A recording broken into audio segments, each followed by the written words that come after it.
Yes, actually, no, ang greatly affected lang yun sa karon is ang barangay poblasyon. Prog 668, 20, 21, appeal ang 17C, dili sa Polinar Village, drainage problem gihapon.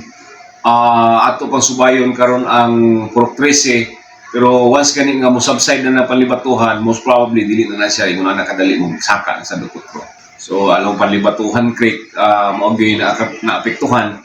Pero reactive na to ang mga katawhan din ha. Once they hear the alarm, diretso na sila diretsong saka sa luwas na lugar. Ang ato alagid karon is wala pa evacuees kay kung saka mo muna sila dito sila palaro sa ilahang mga relatives, no. Ang kagabi na ay 25 individuals padulong na silang relatives nag-evacuate, pero pagbalik sa o pag-clear na ara-ara na ang level sa tubig.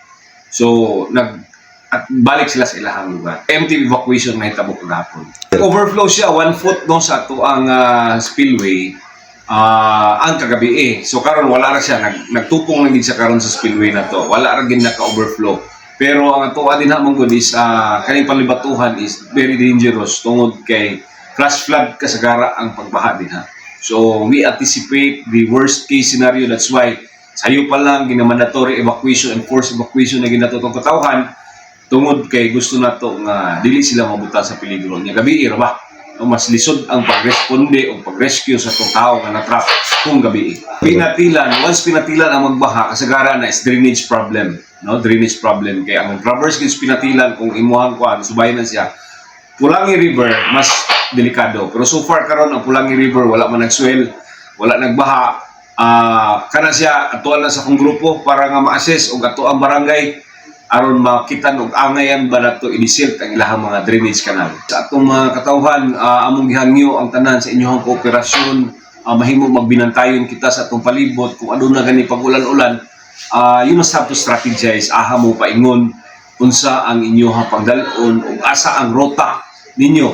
No, kay dapat planado tanan sa ato ang mga miyembros pamilya. That is family preparedness. Dili na kinahanglan pa nga maghulat og abiso ikan sa LGU. Kamo na mismo kay kamo nagpuyo sa isa ka lugar nga kamo mo nasayod og bahana na siya o dili. So once gani nga nanay pagkusulan-ulan kusog nga pagbudlog sa ato ang tubig ulan, kinahanglan maghawa na gid ta. Evacuation na gid ang importante. Paspas na dapat mag-evacuation, especially nga flood prone ang ato ang ipuy-an, especially dapin ka sa panlibatuhan. In 1 minute daghan ang mahitabo, no? So dapat family preparedness ang ato ang angayan pagkabuhat.